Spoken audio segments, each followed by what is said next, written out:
We will now show you how to configure a measurement and capture measurement data. To start, we open PAK and navigate to the measurement definition. Now we click on the blue cloud at the top on the right.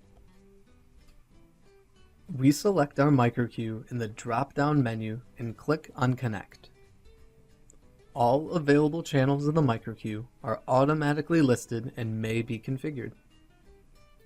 We have connected a tri-axial accelerometer to the first connector on the first ICS module.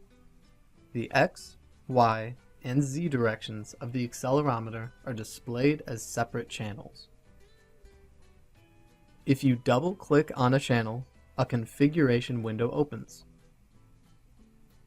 In the configuration window, we can activate the channels, manually enter the sensor information, and assign position names. The configuration can automatically be read in from TED sensors.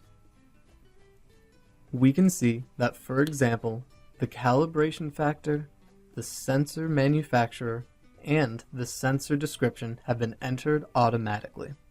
For the two other spatial directions of the accelerometer, we also adjust the position names. We activate the channels we want to measure with PAK and add them to our selection. We close the configuration window. The configuration is saved automatically. We now click on the magic wand in the icon bar next to the blue cloud in order to add this new configuration to the measurement settings. As device, we select the PAK Cloud I/O service. To be on the safe side, we will take another look at our measurement settings prior to the measurement. In the field Measurement Device, instead of MK2, the PAK Cloud I/O service has been selected. All settings have been taken over from the configuration window. Here, you can see the channel settings, and here the measurement positions. At this point, start your measurement via the measurement definition.